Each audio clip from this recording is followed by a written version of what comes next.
오늘 사순절 첫 번째 주일 주님 허락하신 말씀의 제목은 주님을 바라보면 살리라 라는 제목으로 은혜를 나눕니다.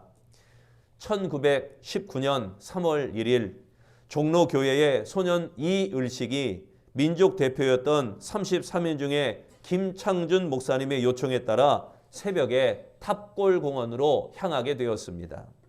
종로교회에서 500여 미터 떨어진 곳에 독립선언서 10덩이 묶음과 태극기를 미리 가져다 놓았습니다. 당일 오전 11시 30분 탑골공원에 군중들이 몰렸고 독립선언서와 태극기가 배포되게 되었습니다. 이를 감지한 종로경찰서 형사와 그리고 일본 경찰들이 바쁘게 움직였습니다. 이 소년은 태극기를 나눠준 후 행렬을 따라 총각 방향으로 행진하게 되었습니다. 대한독립 만세라고 외치자 일본 경찰들이 고로세 하면서 죽여버리자라고 소리치게 되었습니다. 보신각 주변의 시위 현장은 순식간에 참극의 현장으로 변했습니다. 수백 명의 일본 경찰들은 사정없이 몽둥이를 휘둘렀습니다. 비명과 호통소리, 다급한 발자국, 청년 하나가 몸뚱이에 머리를 맞아 즉사하는 끔찍한 광경이 소년의 눈에 들어오게 되었습니다. 어느 쪽으로든 도망쳐야만 했습니다. 그 순간 이 소년은 목 부위를 뭔가로 맞은 듯 하게 되었습니다. 퍽 소리와 함께 쓰러졌고 몽둥이질을 당했습니다. 정신을 잃게 되었고 일어날 수가 없었습니다. 이 소년은 종각 근처의 청계천에 버려졌습니다. 해가 서쪽으로 기울 무렵 광교 쪽으로 지게를 진 행상 부부가 이 시신들 사이를 지나가게 될 때 죽은 줄로만 알았던 소년이 신음소리를 내게 되었습니다. 왼쪽 다리가 새 토막으로 부러져 있었습니다. 부부는 소년을 둘러엎고 남대문 세브란스 병원으로 뛰어갔습니다. 부인은 치마로 소년의 다리를 혈관이 끊어지지 않게 감싸게 되었습니다. 사람이 살아있는 것 같아 데려왔습니다.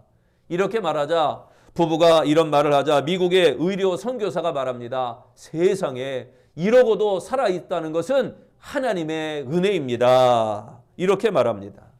소년은 그렇게 기적처럼 살아나 지극히 하나님을 섬기게 되었습니다.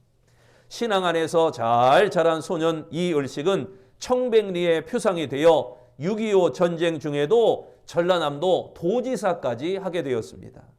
그는 성서의 가르침에 따라 가난한 이들의 친구가 되었습니다. 그가 예전에 아팠던 곳, 다쳤던 곳, 그것 때문에 장애를 안고 살아가는데 평생 장애인으로 살았던 이 장로 이을식은 이렇게 이야기합니다. 저를 살려준 행상 부인은 세브란스 병원에서 속꽃바람으로 저의 보호자가 사시는 개동 작은아버지에게 달려가 알렸습니다. 저는 그 부부가 수천사라는 것을 믿습니다. 이런 하나님의 사랑을 입은 제가 어떻게 예수님을 떠나 살 수 있겠습니까? 고난이 와도 두려워하지 마십시오. 하나님은 날 때부터 수호천사를 주시고 언제나 하나님을 바라보면 살게 하십니다. 지난 3월 1일은 3.1절 103주년이 되는 해였습니다. 3.1절은 일제강점기 1919년 3월 1일 토요일에 독립을 선언하고 대대적으로 만세 시위를 벌인 날이 3.1절이었습니다. 광복에 대한 한국인의 염원과 일본 제국주의의 만행을 만천하에 알린 사건이기도 했습니다. 독립선언서에 서명한 33인 민족 대표 가운데 무려 16명이 기독교인이었습니다. 만세운동으로 체포되거나 투옥된 사람들 가운데도 기독교인이 많이 있었습니다. 당시 기독교인들에게 독립운동은 단순한 정치운동이 아니었습니다. 이 만세운동은 하나님의 뜻을 이 땅에 구현하기 위하여 신앙운동으로 받아들였습니다. 인구의 불과 1%에 불과한 기독교인들이었지만 민족 독립운동의 중심에 섰고 교회가 민족의 희망이고 교회가 민족의 등불이었다는 사실이 더욱 놀랍게 하는 사실입니다. 지금 한국 교회는 인구 20%에 근접하는 900만이 기독교인이라고 말을 합니다. 그런데도 교회에 대한 신뢰도와 교회에 대한 호감도는 오히려 크게 떨어지고 있습니다. 특히 젊은이들에게 20대에게는 교회에 대한 역할과 교회에 대한 기준이 심각할 정도입니다. 한국 교회는 믿음의 선배들이 민족의 소금과 빛의 역할을 감당했습니다. 오늘 우리는 믿음의 선배들처럼 사회를 향한 교회의 책임과 그 역할을 감당해야 할 것입니다. 오직 하나님을 바라보는 교회와 성도들이 되어야 하는 것입니다. 오늘 봉독한 본문에 40년 광야 생활로 지친 이스라엘 백성들의 모습이 나오게 됩니다. 앞에 가나안 땅이 보였지만 만만한 여정이 아니었습니다. 만나와 메추라기, 반석에서의 샘물, 옷과 신발이 찢어지지 않고 헤어지지 않는 그런 기적을 체험하면서 40년 여정을 가게 됩니다. 하지만 출애굽한 이스라엘 백성들은 하나님께 불평, 불만을 쏟아 놓았습니다. 그래서 하나님은 백성들에게 불뱀에 물려 죽는 심판을 내렸던 것입니다. 그렇지만 회개하는 백성의 기도를 들으신 하나님은 놋뱀을 만들어 장대 위에 매달린 그 놋뱀을 보게 함으로 살아나게 하셨던 것입니다. 8절에 말씀합니다. 여호와께서 모세에게 이르시되 불뱀을 만들어 장대 위에 달아라. 물린 자마다 그것을 보면 살리라. 여기에 그것을 보면 살리라. 치유하시는 은혜라는 것을 가리키고 있습니다. 죄와 사망에서 구원하시는 사랑인 것입니다. 하나님은 놋뱀을 쳐다보면 살아나는 길을 열어주셨습니다. 놋뱀에 능력이 있는 것이 아니라 그 말씀을 믿고 그 말씀을 바라보며 하나님이 예비하신 그 놋뱀을 바라볼 때 능력이 임하게 되었던 것입니다. 우리도 그것을 보면 살아나리라.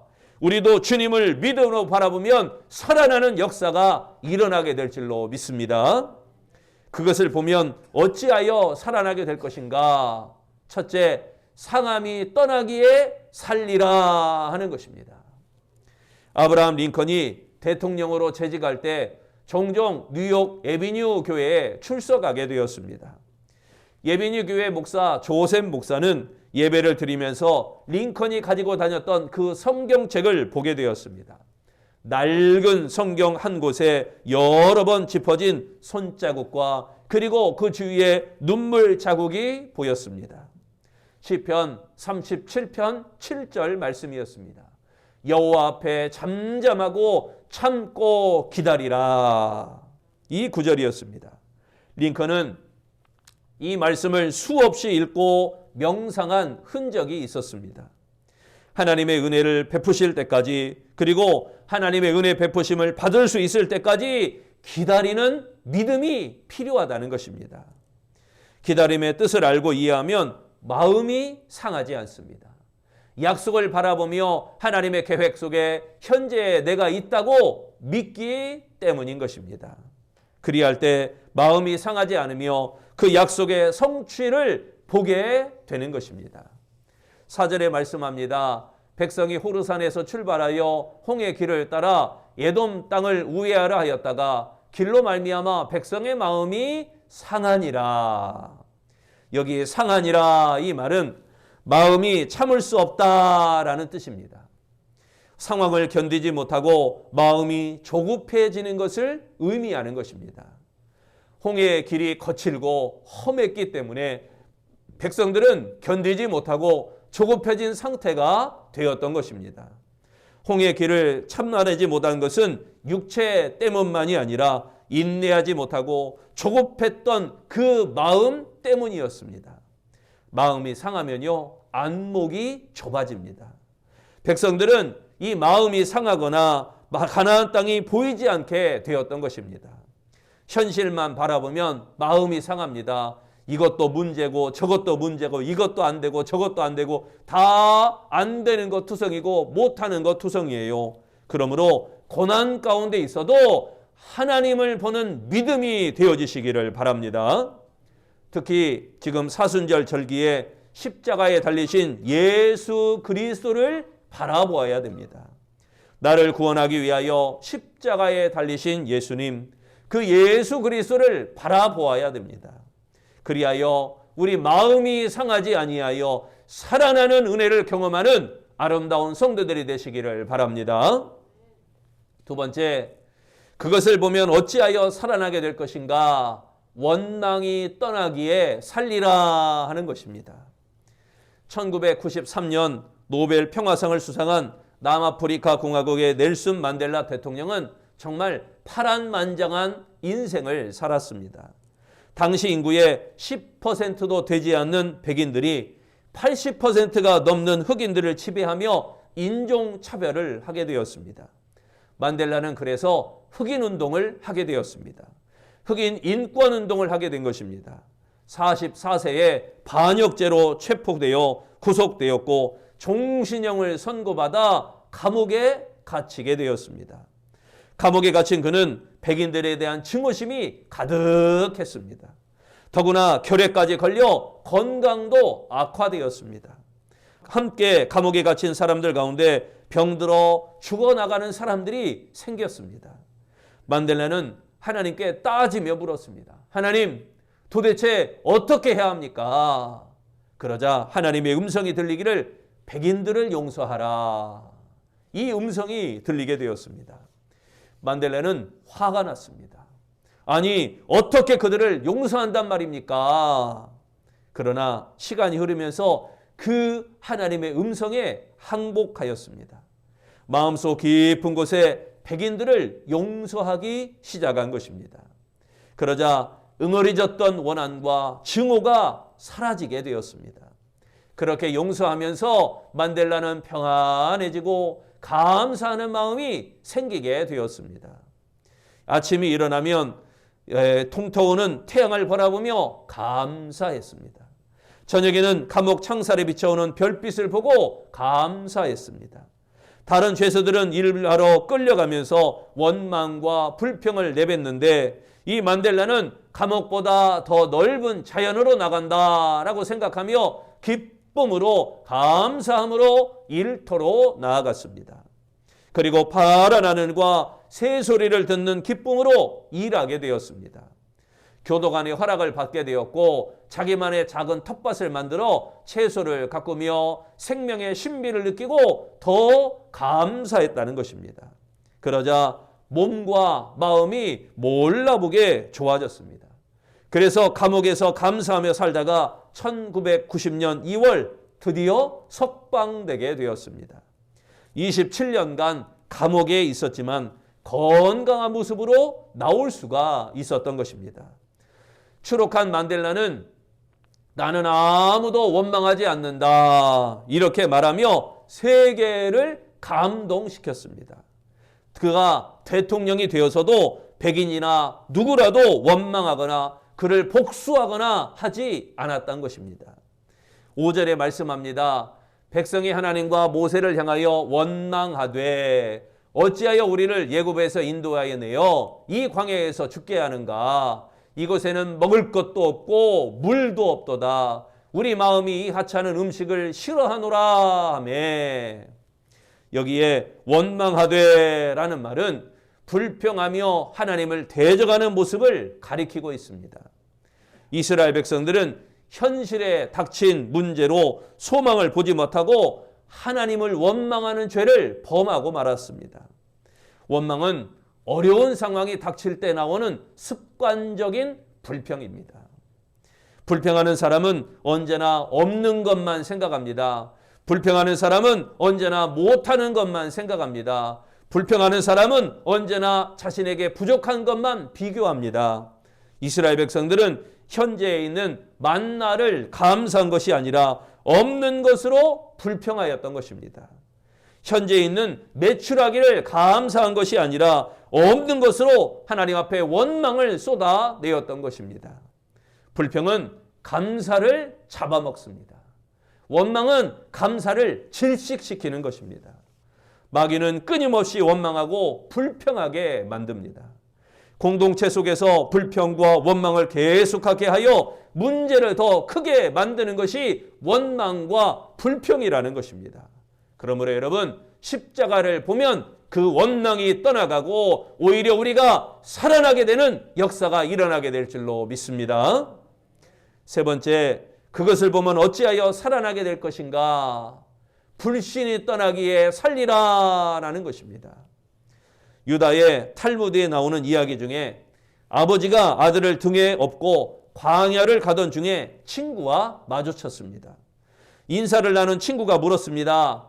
어이, 등에 업은 아이가 누구인가? 그러자 친구가 말하기를 아들일세라며 아이에게 이렇게 아이를 보여주었습니다. 친구가 등에 업힌 아이에게 물었습니다. 너를 업은 이 사람이 내 아버지냐? 그런데 아이가 뜻밖의 대답을 하는 것입니다. 아니요, 이 사람은 내 아버지가 아닙니다. 이 아이를 업고 있던 아버지가 기가 차서 아이를 내려놓고 정색을 하며 말합니다. 아버지가 아니라니 그게 무슨 소리냐? 그러자 아들이 이렇게 대답을 합니다. 당신이 아버지라는 것을 어떻게 믿습니까? 내가 너를 이렇게 업고 가고 있지 않냐? 그러자 아들이 또 이렇게 대답합니다. 종도 나를 업을 수 있고 노예도 나를 업고 갑니다. 나를 업었다고 해서 아버지라고 할 수는 없습니다. 그러자 아버지가 정말 기가 차서 얘기합니다. 그럼 내가 너를 먹여 살리지 않느냐? 반드시 아버지만 먹여 살립니까? 삼촌도 먹여주고 다른 사람을 통해서도 먹고 살 수 있지요.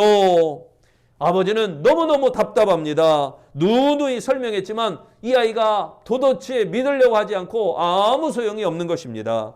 아이는 아버지라는 증거를 대라라고 우기는 거죠. 아버지됨을 불신하는 것은 자녀됨을 불신하는 것과 마찬가지인 것입니다.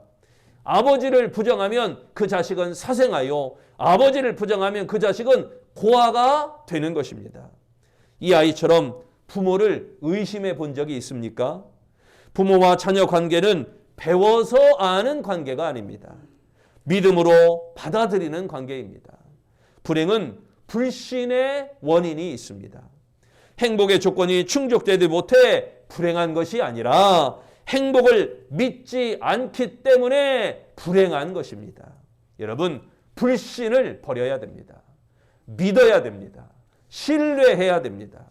9절에 말씀합니다. 모세가 놋뱀을 만들어 장대 위에 다니 뱀에게 물린 자가 놋뱀을 쳐다본 즉 모두 살더라. 여기에 쳐다본 즉이라고 했죠. 온전한 믿음으로 하나님을 바라보다라는 의미입니다. 장대 위에 높이 달린 놋뱀을 바라보면 산다는 말씀에 믿음을 갖는 것입니다. 그 믿음으로 놋뱀을 보았던 자들은 불뱀에 물린 상처가 치료되며 살게 되었습니다. 그러나 놋뱀을 바라본다고 살아나겠는가? 이런 불신을 가진 자들은 다 죽음을 맞이하게 되었습니다. 장대에 달린 놋뱀은 십자가에 달린 예수 그리스도를 표징합니다. 십자가에 달리신 예수님을 바라보고 믿을 때 치유의 역사가 일어나게 되어지는 것입니다. 그러나 믿지 않고 보지 않는다면 장대에 달린 놋뱀을 보지 않는 백성들처럼 죽을 수밖에 없는 것입니다. 여러분, 주님을 바라보아야 됩니다. 십자가를 바라보아야 됩니다. 자신의 생각과 자신의 경험을 내려놓고 믿음으로 놋뱀을 바라보아야 됩니다. 그래야 사는 것입니다. 불신은 죽음이고 확신은 생명입니다. 믿는 만큼 순종하고 믿는 만큼 응답을 받고 믿는 만큼 축복을 받을 줄로 믿습니다. 세계보건기구 WHO라고 하죠. 세계보건기구는 코로나, 지금 우리가 직면하고 있는 이 코로나를 팬데믹으로 선언하게 되었습니다. 전 세계 어디에서도 안전한 곳이 없다라는 것입니다. 코로나로 전염병이 세계 구석구석 존재하며 위험에 빠뜨리는 상황에 이르게 되었고 이 위험 때문에 많은 사람이 곤란을 겪고 있습니다. 결코 안심할 수 없는 상황이죠. 어디를 둘러보아도 희망적인 이야기가 들려오지 않습니다. 그러면 어떻게 해야 될까요? 모든 사람이 코로나 때문에 힘들어하는데 그러면 어떻게 해야 될까요? 우리가 할 수 있는 일은 십자가의 예수님을 바라보아야 됩니다. 예수님을 보아야 소망이 있는 것입니다. 예수님을 보아야 은혜가 임합니다. 예수님을 보아야 살아나게 됩니다. 예수님은 하나님이 주신 구원의 유일한 길이십니다. 불뱀에 물려 죽어가던 이스라엘 백성들이 노뱀을 바라보고 살아나게 되어진 것처럼 우리는 예수 십자가를 바라볼 때 생명의 역사가 임하게 되는 줄로 믿으시기를 바랍니다. 사랑하는 성도 여러분, 그것은 십자가입니다. 십자가를 바라볼 때 마음의 상함이 떠나가게 됩니다. 십자가를 바라볼 때 모든 원망이 떠나가게 됩니다. 십자가를 바라볼 때 악한 불신이 떠나가게 되어집니다. 그리하여 다시 살아나는 은혜를 얻는 우리 아름다운 성도, 주를 보면 살리라 선포하며 외치며 우리가 경험하고 체험하는 복 있는 믿음의 승리자들이 되시기를 축원합니다. 기도하겠습니다. 주를 보면 살리라 아름다운 선포와 같이 우리가 더욱 살아나는 은혜가 임하기를 소망합니다. 예수 십자가를 바라볼 때 생명의 역사가 임하는 것을 믿습니다.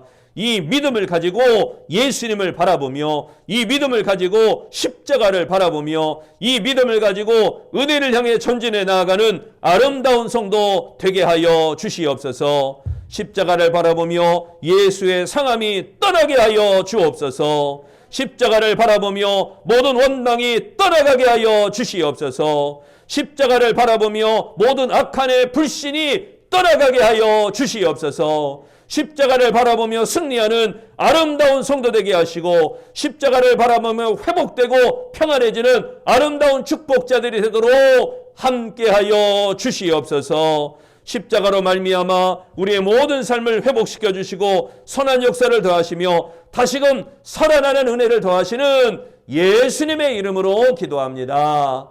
아멘.